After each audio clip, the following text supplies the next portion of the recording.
Ninguém. Todo mundo aprendeu português falando em casa. Fala, às vezes meio errado, né? Mas aprende.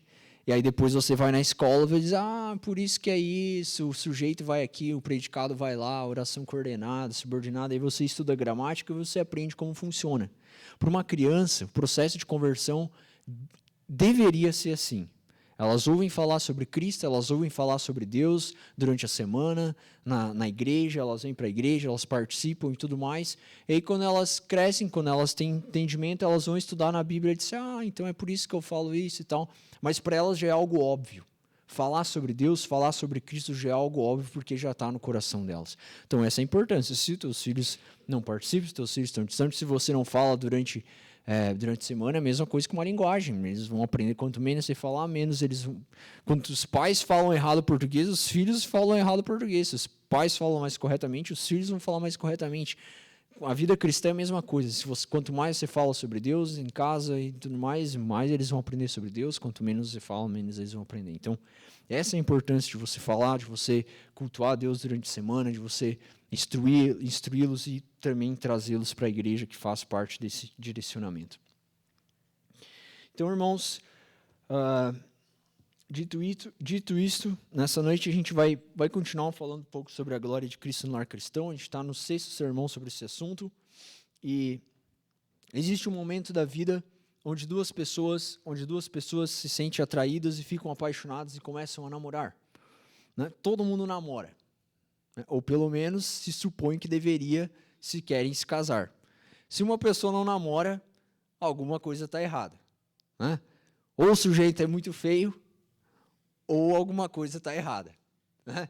Porque esse é o processo que acontece com todo mundo. Quantos aqui, deixa eu fazer uma pergunta para vocês, quantos aqui são do tempo em que, no tempo de namoro, era permitido apenas pegar na mão? Opa, só do Ciene, o resto todo mundo já era mais pessoal adiantado.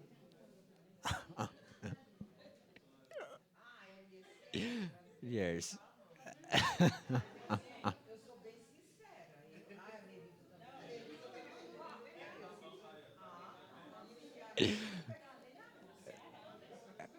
Então.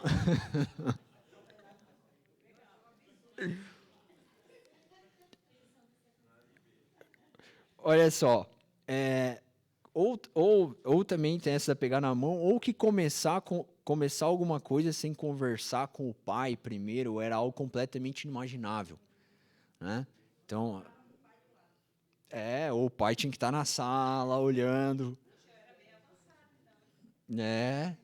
Só já estava em cidade grande, o negócio já estava mais avançado.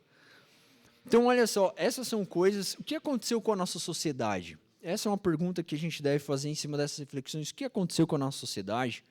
Porque até esses valores mais básicos têm sido completamente corrompidos pelos nossos jovens. E, claro, a solução certamente não está a gente voltar para os padrões estabelecidos pela sociedade antigamente, não é? A solução não está a gente, vamos fazer como era 100 anos atrás. A solução não é essa, mas sim resgatar os princípios bíblicos estabelecidos nas Escrituras. Tá? Então, por isso, nessa noite, a gente vai falar um pouco sobre esse período da nossa vida, que é o período do namoro. É curioso nós vermos que a maioria dos jovens, adolescentes na nossa igreja moderna, eles não fazem a mínima ideia do que a Bíblia fala sobre isso. E todo mundo quer namorar, né? Então, mas como assim? E por isso, muitos se envolvem emocionalmente, se machucam, têm relacionamentos frustrados e, por vezes, acabam se envolvendo até mesmo sexualmente antes do casamento. Então, irmãos, o sermão dessa noite ele serve para todos. Caso você seja solteiro, esse sermão serve para você por razões óbvias.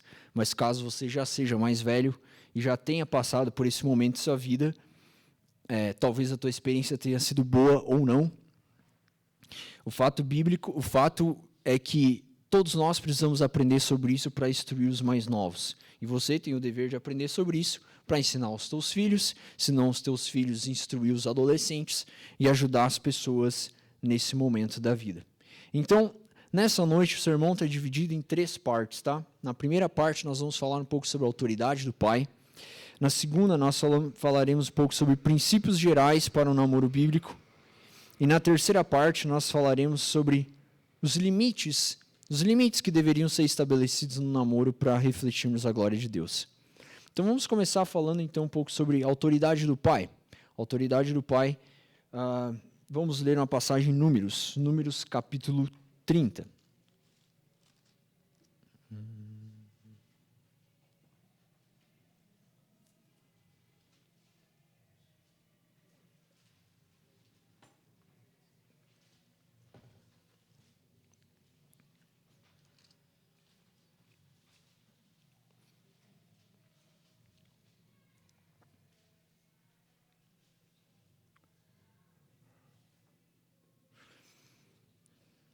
Números capítulo 30, a gente vai ler do verso 1 até o verso 7. Olha só, a palavra de Deus diz assim: Falou Moisés aos cabeças das tribos dos filhos de Israel, dizendo: Essa é a palavra que o Senhor ordenou. Quando um homem fizer voto ao Senhor ou juramento para obrigar-se a alguma abstinência, não violará sua palavra, segundo tudo o que prometeu, fará. Quando, porém, uma mulher fizer voto ao Senhor, ou se obrigar a alguma abstinência, estando em casa de seu pai, na sua mocidade, e seu pai, sabendo do voto e da abstinência a que ela se obrigou calar-se para com ela, todos os seus votos serão válidos. Terá de observar toda a abstinência a que se abrigou. Mas, se o pai, no dia em que tal souber, o desaprovar, não será válido nenhum dos votos dela, nem lhe será preciso observar a abstinência a que se obrigou. O Senhor lhe perdoará, porque o pai dela a isso se opôs. Porém, se ela se casar, ainda sob seus votos, ou dito e refletido dos seus lábios, com que a si mesma se obrigou, e seu marido, ouvindo calar-se para com ela, no dia em que o ouvir, serão válidos os votos dela, e lhe será preciso observar a abstinência a que se obrigou. Mas se seu marido desaprovar no dia em que o ouvir e anular o voto que estava sobre ela, como também o dito e refletido dos seus lábios, com que a si mesma se obrigou, o Senhor lhe perdoará. Então, olha só, irmãos, em um casamento tradicional, se você já foi em casamentos, acredito que você já tenha ido em vários, cada elemento em um casamento, ele reflete alguns valores cristãos. Por exemplo, as testemunhas, elas aparecem no Antigo Testamento como pessoas que estão ali testemunhando e elas têm responsabilidade sobre o que elas estão vendo. Então, todos os convidados são, de certa forma, testemunha. Como, por exemplo, você já parou para pensar por que em um casamento tradicional a noiva ela recebe proeminência? Todo mundo fica esperando a noiva entrar, não é? Tipo, quando o noivo chega, ninguém está nem aí. Ninguém nem levanta, né? Ele, na verdade, fica ali quando ele aparece ali. Mas a noiva, nossa, toca clarim, faz levanta e tudo mais. Por que será que a noiva recebe proeminência? Porque em um casamento tradicional, a maioria das pessoas nem sabe disso, mas o que está acontecendo ali é um reflexo do que acontece com Cristo e a igreja. Essa é a figura que a Bíblia usa. E Cristo dá proeminência para a igreja. Cristo, ele pega uma noiva completamente abandonada. A figura que a Bíblia usa é a própria Maria Madalena, prostituta com 7 demônios, e liberta ela e casa-se com ela. Numa linguagem figurativa, ele casa-se com ela. E é isso que acontece com a igreja e Cristo. Cristo, ele se casa com a igreja e torna ela bela.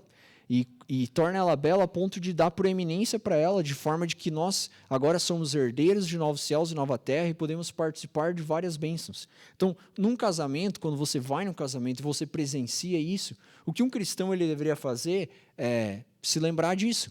Nossa, a noiva está recebendo proeminência por causa que Cristo dá proeminência para nós, igreja. Mas é claro, a maioria das pessoas nem pensam nisso, elas estão pensando no jantar no fim na festa depois. Mas pense nisso da próxima vez que você for. Por exemplo, outra coisa que acontece muito comum nos casamentos tradicionais é um tapete vermelho. Por que um tapete vermelho?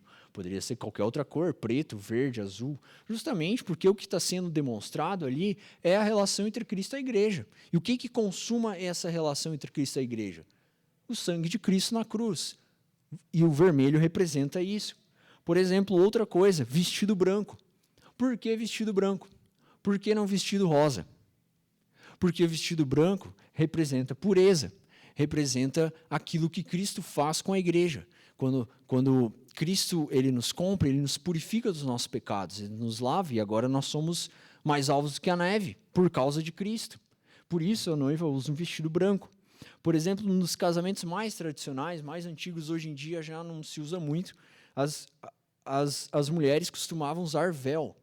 Costumavam usar véu como um símbolo de virgindade, de pureza. Eu lembro quando eu era pequeno, meu pai sempre falava isso, ó, se não tiver véu, já sabe, aprontou alguma coisa antes do casamento.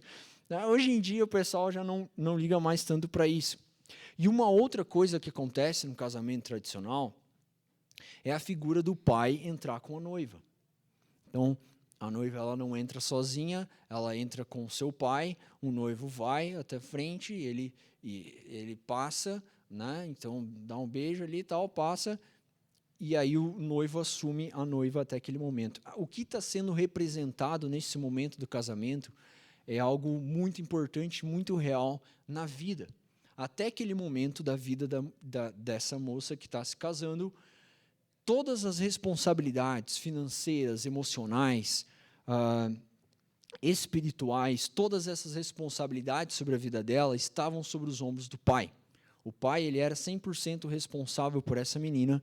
A partir do momento que ela está se casando, essa autoridade, essas responsabilidades estão sendo transferidas para o noivo, estão sendo transferidas para o homem que se casa com essa mulher. E é justamente essa transferência de autoridade que está sendo representada nessa passagem que nós acabamos de ler. Olhe comigo no verso 1. Moisés começa falando aos cabeças das tribos dos filhos de Israel, ou seja, aos homens, aos líderes, dizendo, esta palavra que o Senhor ordenou para vocês. Quando o homem fizer voto ou juramento, para obrigar-se a alguma abstinência, não violará a sua palavra, segundo tudo quanto prometeu fará. Ele está dizendo, olha, se algum homem fizer algum voto de abstinência ou qualquer outra coisa, você vai cumprir com a tua palavra. Seja homem e cumpra com a tua palavra. É isso que Moisés está dizendo. Você fez algum voto, você precisa cumprir com a tua palavra. Então, homens, cumpram com a sua palavra. Se a tua palavra seja sim, sim, não, não. Agora, no verso 3 até o verso 5, Moisés começa a dizer que se uma mulher faz um voto, se uma mulher que ainda mora na casa dos seus pais faz algum voto, ela não tem 100% de responsabilidade de cumprir com o seu voto se o pai dela falar que o voto dela não vale. É isso que a partir do verso 3 começa a dizer. Quando, porém, uma mulher fizer voto ao Senhor, ou se obrigar a alguma abstinência estando em casa de seu pai, na sua mocidade, e seu pai, sabendo do voto e da abstinência que ela se obrigou, calar-se para com ela, todos os seus votos serão válidos. Então, isso é uma coisa que eu tenho falado aqui, eu repito, homens sempre lideram. Homens sempre lideram, pela ação ou pela omissão. E é isso que essa passagem está mostrando. Aqui está dizendo que se a filha de um homem fizer algum voto e ele não falar nada, ele sabe que ela fez voto e ele não falar nada, ele está liderando. Pela omissão. Ele não falou nada, significa que o voto dela é válido. Mas o verso continua dizendo, calar-se para com ela, todos os seus votos serão válidos, será que observar a abstinência se abrigou. Verso 5. Mas, se o pai no dia em que tal souber o desaprovar, não será válido nenhum dos votos dela, nem lhe será preciso observar a abstinência a que se obrigou, o Senhor lhe perdoará. Porque o pai dela a isso se opôs. Então, se o pai disser não, não.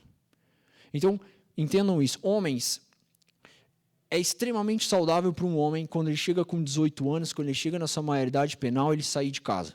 Saia de casa, assuma responsabilidades, aprenda a se virar, seja homem. Isso é extremamente saudável para um menino. Para uma menina é diferente. Meninas, elas ficam sob a proteção dos seus pais até o momento que elas se casam. E quando elas se casam, elas simplesmente são transferidas de autoridade do pai para agora o esposo que ela terá. E é isso que a sequência dos versos continua dizendo. Verso 6 nos diz: porém, se ela se casar, ainda sob seus votos, sob dito e refletido de seus lábios, com que si mesma se obrigou, e seu marido, ouvindo, calar-se para com ela, no dia em que ouvir, serão válidos os votos dela, e lhe será preciso observar a abstinência que se obrigou. Mas, se seu marido desaprovar, no dia em que ouvir e anular o voto que estava sobre ela, como também é dito e refletido de seus lábios, o Senhor lhe perdoará. Então, é exatamente o que essa passagem está mostrando. Se ela se casar sobre esse voto que ela fez e o marido dizer, tudo bem, para mim não importa o voto que você fez, pode continuar, continua. Mas se ele dizer, não, agora a gente está com uma nova família, a gente vai fazer diferente, vai ser diferente. E o que significa? Então, aqui a gente precisa entender bem o que significa essa autoridade, o que significa isso, porque nos nossos dias tem bastante distorção do que significa. É muito fácil o homem, no seu pecado, distorcer esse papel de liderança para uma liderança abusiva, como nós lemos na passagem de Romanos, de Números 30. É muito fácil para um homem ele abusar dessa autoridade, ele achar que ele tem domínio. Então, o que significa essa autoridade que essa passagem está nos mostrando? 1 Coríntios capítulo 11, verso 3 nos diz: quer, entretanto, que saibais ser Cristo o cabeça de todo homem, e o homem o cabeça da mulher, e Deus o cabeça de Cristo. Então, Paulo aqui está nos mostrando uma relação de autoridade sacrificial. Tá? Autoridade sacrificial. Masculinidade significa o abraçar contente de todas as responsabilidades sacrificiais. O abraçar contente. Você não vai ficar chorando, você não vai ficar reclamando, você não vai ficar arrumando desculpas, você não vai ficar achando coisas para colocar, você vai abraçar todas as responsabilidades sacrificiais com alegria pela esposa que o Senhor te deu, pela família que o Senhor te deu. É isso que Paulo está demonstrando aqui em 1 Coríntios 11, 3. Quero que saibais que ser Cristo o cabeça de todo homem, Cristo é o cabeça de todo homem, o homem o cabeça da mulher e Deus o cabeça de Cristo. Cristo, ele assume todas as responsabilidades pela sua igreja, ele não fica chorando, ele não fica reclamando, ele não fica arrumando desculpas, ele simplesmente vem e morre. Ele mesmo dá a sua vida, ele diz, ninguém tira a vida de mim, eu mesmo a dou, eu a dou com alegria. Ele dá a sua vida, ele morre pela sua igreja e ele espera, no mínimo, obediência, que nós obedecemos ele. E é exatamente isso que se espera na relação entre o homem e mulher. Então entendam isso, meninas precisam ser protegidas emocionalmente pelos seus pais, pelo seu pai, pela sua mãe, mas especialmente pelo seu pai, até o momento que elas se casarem. Elas precisam se sentir seguras pelos seus pais. Tá? Meninas precisam se sentir seguras pelos seus pais. Caso contrário, elas vão buscar essa segurança em outro homem. E pode ter certeza de que, e eu já vi isso várias vezes, meninas pequenas que não têm essa segurança em casa, no seu pai, quando elas são pequenas, elas vão buscar em algum outro homem maior. Mas elas são pequeninhas. E aí todo mundo, é tudo muito fofo e legal. Agora, quando elas tiverem 15, 16 anos, vai ter um monte de menino interessado em prover essa segurança para elas. Mas esses moleques, eles não estão preocupados em prover segurança. Eles estão interessados no corpo delas, porque agora elas não são mais menininhas de 6, 7 anos, agora elas cresceram, agora elas têm um corpo e agora elas se desenvolveram. E homens são atraídos pela visão. Então esses meninos não sabem nada sobre prover segurança, mas eles vêm com um papinho e tal para enrolar, porque tudo que eles estão interessados é em sexo. Mas eles não estão interessados em assumir responsabilidades sacrificiais. Então tenham claro isso em mente. Meninas precisam ser protegidas emocionalmente pelos seus pais até elas se casarem. Elas precisam se sentir seguras em casa. Porque se elas não se sentirem seguras em casa, elas vão buscar essa segurança em outro lugar. E os resultados não serão bons. Não serão bons. Então, isso é uma forma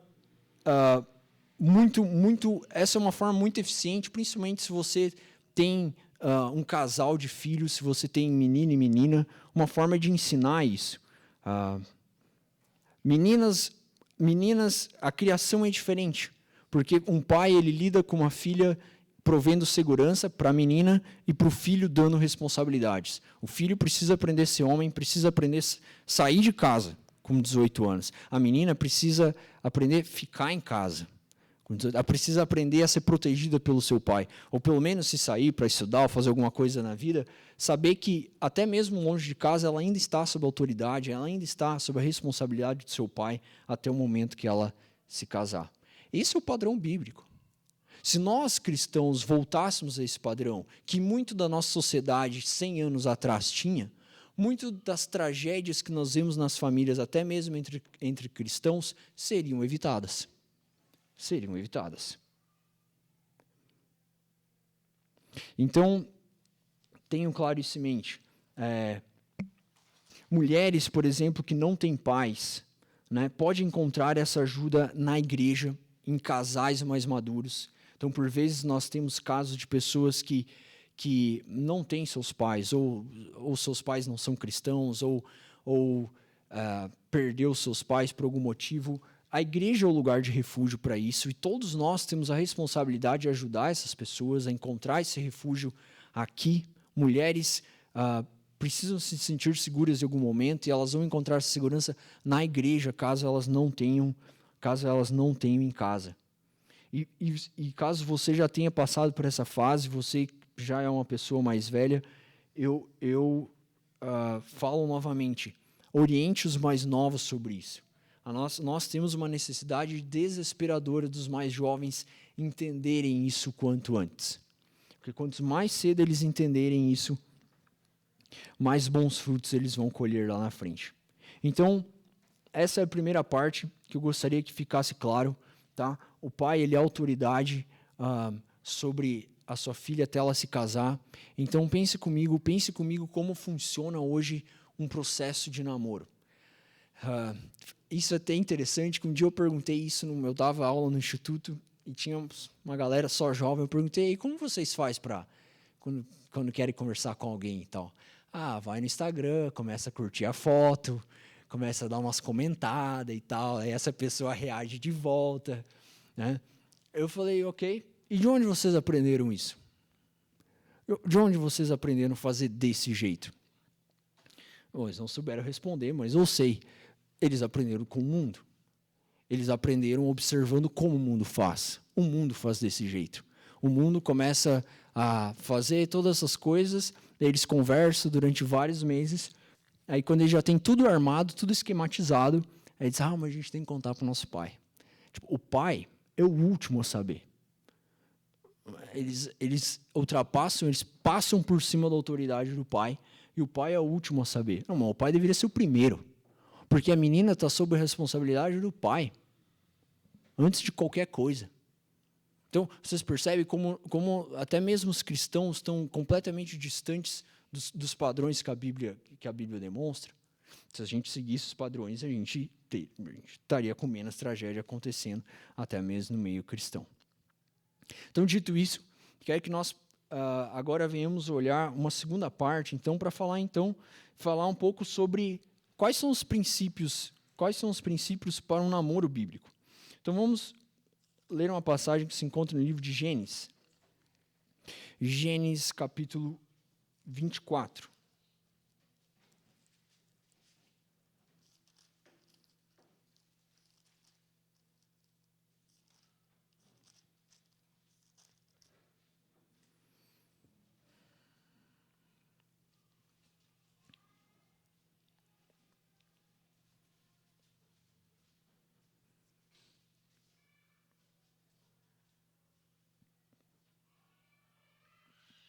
Gênesis capítulo 24. Nos diz assim: era Abraão já idoso, bem avançado em anos, e o Senhor em tudo o havia abençoado. Disse Abraão ao seu mais antigo servo da casa, que governava tudo o que possuía: põe a mão por baixo da minha coxa, para que eu te faça jurar pelo Senhor, Deus do céu e da terra, que não tomarás esposa para o meu filho das filhas dos cananeus, entre os quais habito. Mas irá a minha parentela, e daí tomarás esposa para Isaque, meu filho. Disse-lhe o servo: talvez não queira a mulher seguir-me para essa terra. Nesse caso, levarei a filha à terra de onde saíste?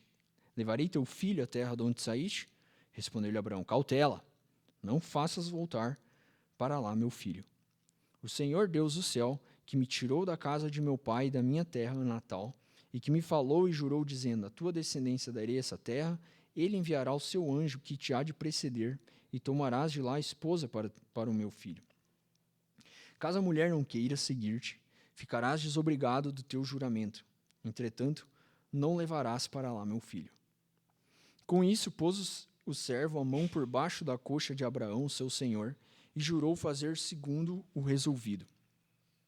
Tomou o servo 10 dos camelos do seu senhor, e levando consigo de todos os bens dele, levantou-se e partiu, rumo à Mesopotâmia, para a cidade de Naor.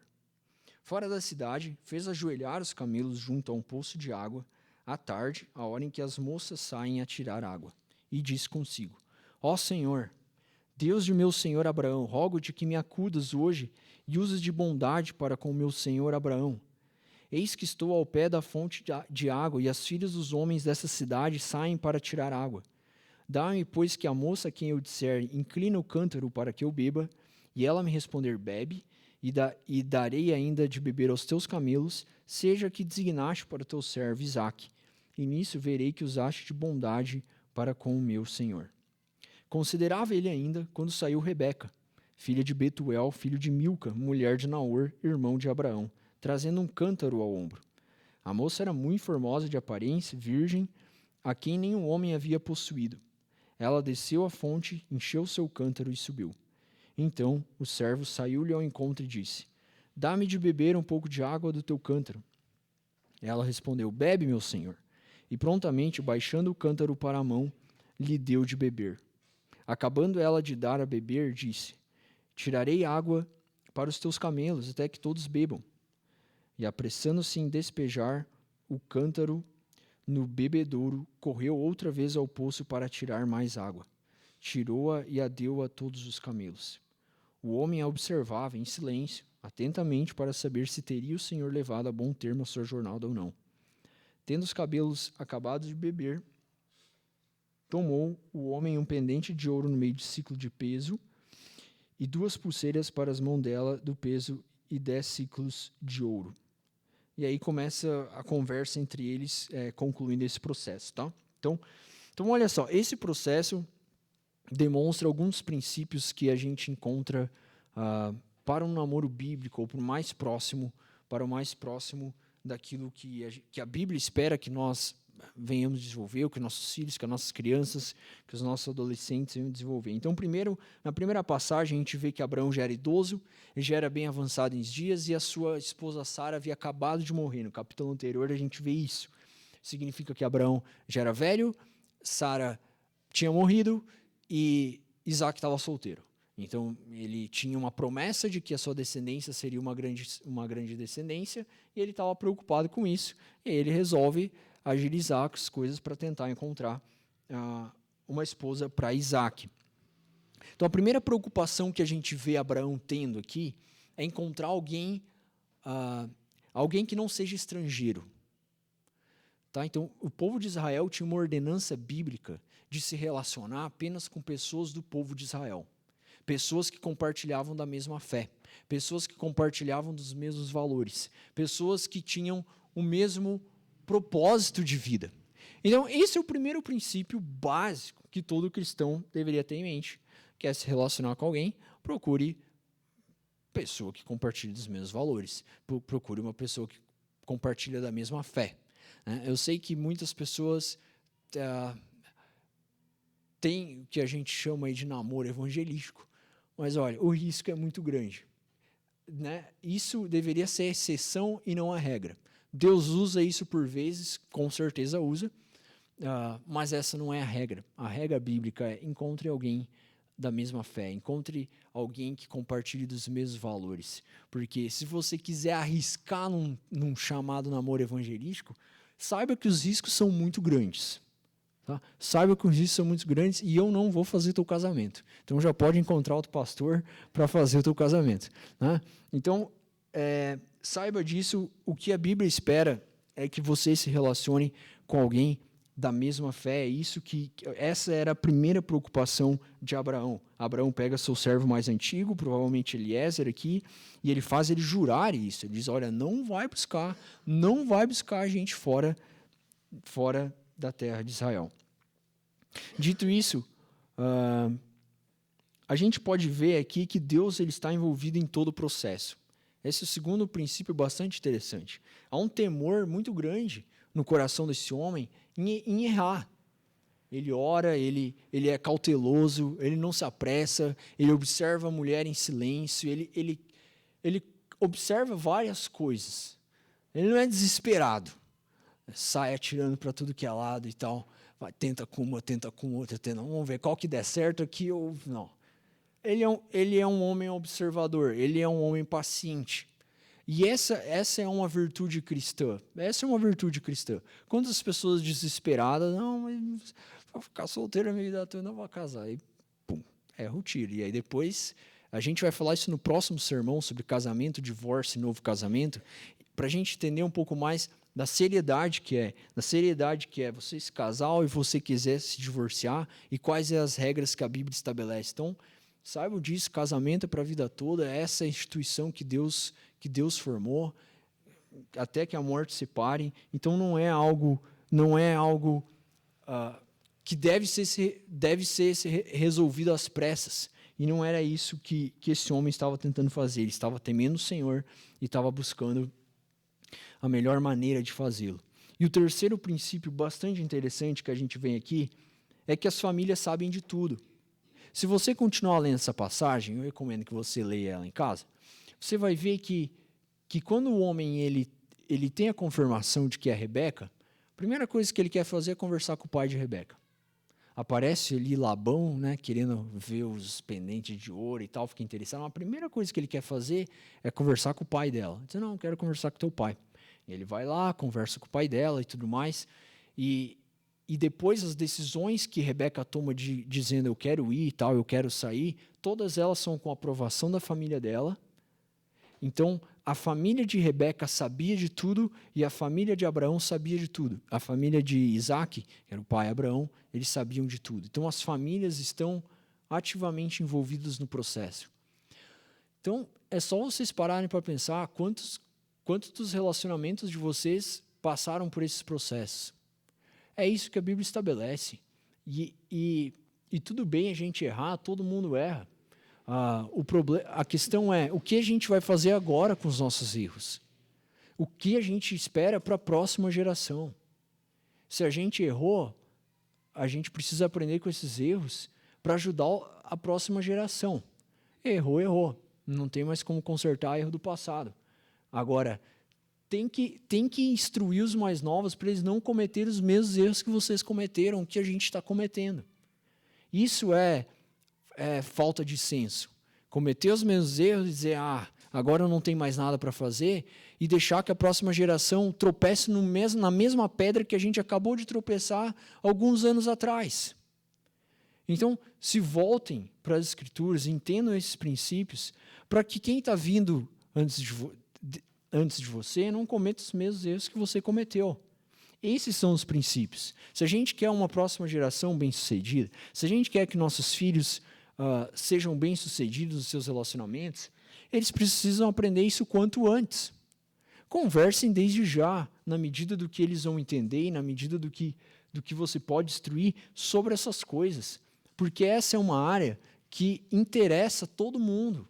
Como eu já falei em outros momentos, nós somos seres sexuais, sempre vai ter alguém no nosso coração, você sempre vai estar gostando de alguém. E aí, quando as pessoas começam a gostar ali, começam a gostar de alguém na escola, os pais não sabem o que fazer. Eles tratam isso com uma besteirinha, assim. Tá gostando de alguém, tá apaixonadinho, e fico fazendo piadinha. Mas não percebe que essa é uma das coisas mais sérias que Deus estabeleceu no mundo, porque é isso que resulta numa família lá na frente. Se eles não aprenderem a lidar com essas sensações, se eles não aprenderem a lidar com essas emoções desde cedo, eles vão se quebrar lá na frente. Então, entenda esses princípios. Relacionamento com alguém da mesma fé. Deus está envolvido em todo o processo. E, por fim, as famílias estão participando ativamente de todo o processo. E, por último, então eu quero falar sobre pegar na mão, ou namorar com o pai olhando, que é sobre os princípios para refletirmos a santidade de Deus em um relacionamento. Então, vamos lá para 1 Timóteo.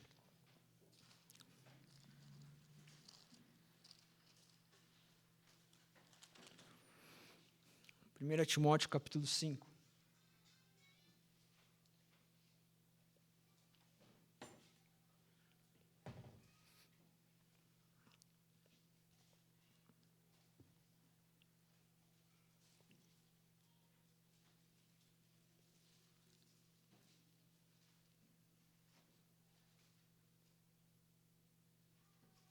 Primeira Timóteo, capítulo 5.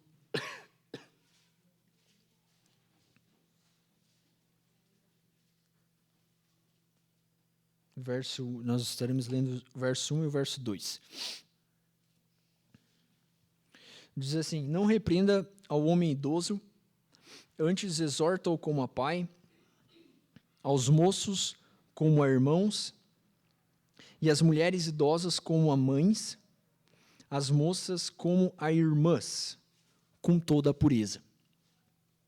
Então, olha que interessante. Paulo aqui, ele está exortando Timóteo, que era um pastor solteiro e que tinha que lidar com situações de aconselhamento na igreja.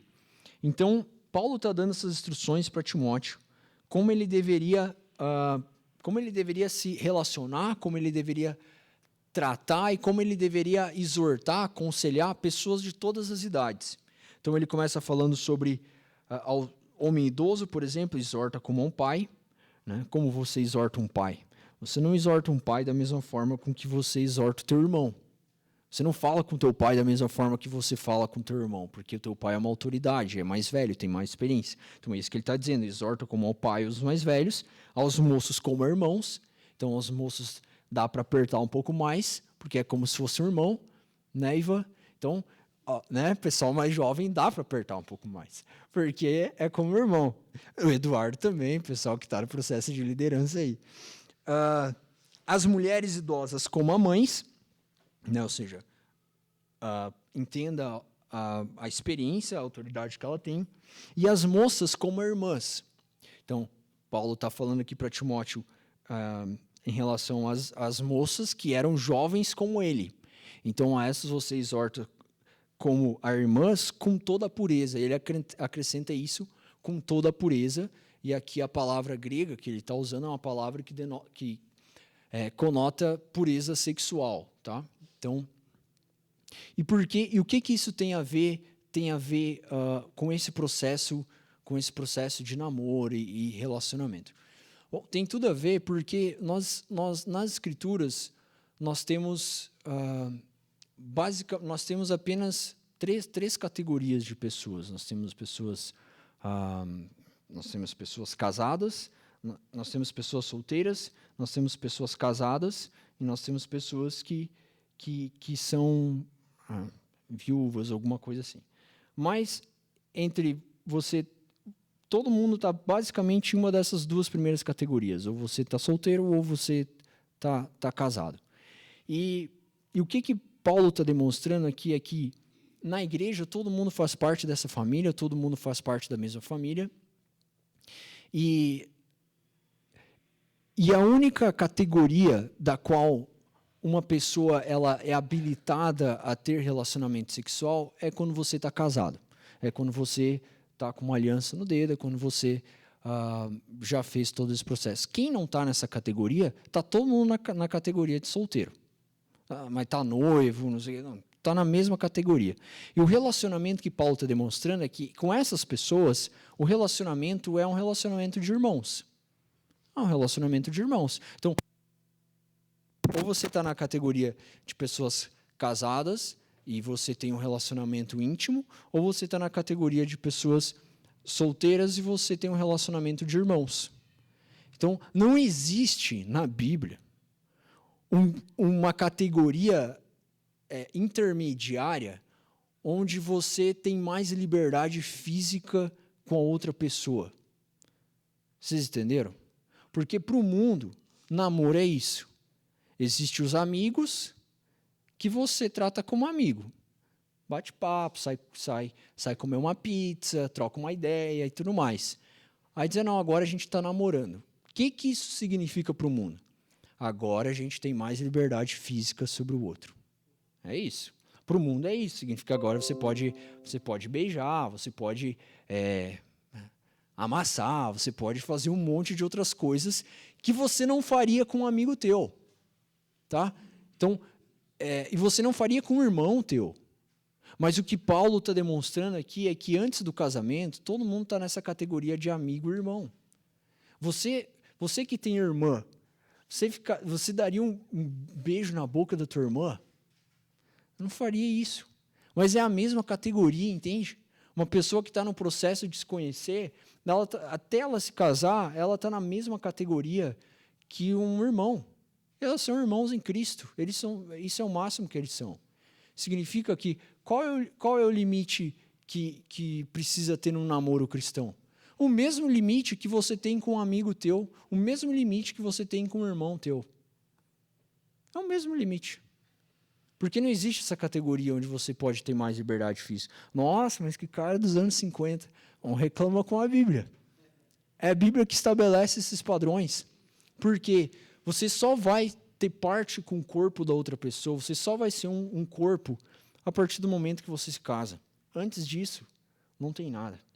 E se os jovens realmente aproveitassem esse tempo que eles têm antes do casamento para conversar, para fazer o que é mais importante, que é comunicação, que é conversar, eles se conheceriam muito melhor, eles evitariam muitos problemas que muitos deles nem conversam, e depois casam, e aí depois que vão resolver os BO, não, agora está casado, não pode mais separar, e aí é panela para um lado e pedra para o outro. Então, os nossos jovens precisam ter esse entendimento, que é na moral, o pai estabelece as regras entre vocês e tudo mais, mas entendam isso, não existe essa categoria meio termo que a nossa sociedade criou hoje, onde você pode ter mais liberdade física e tudo mais. Por quê? Porque tudo que acontece de toque físico, de beijo, de qualquer outra coisa, tudo isso são coisas que vêm antes do relacionamento sexual e que ajudam nesse processo. Todas essas coisas são estimulantes. Todas essas coisas são coisas que fazem parte do processo sexual. Então, não tem como você simplesmente... Porque as pessoas acham que relacionamento sexual é só penetração. Mas não é isso. Tudo que vem antes já conta, já ajuda, já desenvolve. Então, se os nossos jovens tivessem esse entendimento com essa pureza que Paulo está transmitindo para Timóteo, quantos jovens a gente viu? Eu, pelo menos, vi muitos caírem em pecado antes de casar. Então, não brinca com a tua carne, não brinca, ninguém é de ferro. Ninguém estabeleça limites para que isso não aconteça. E os limites que Paulo aqui está usando para Timóteo, orientando Timóteo, dizendo, trata como uma irmã. Trata como uma irmã. Os mesmos limites que você usaria para conversar com a irmã é o que você deve usar para conversar com qualquer moça da igreja ou tratar as moças da igreja, até mesmo tua namorada, na época que nem existia esse termo. Tá? Então, esses são os princípios se nós quisermos refletir a santidade de Deus.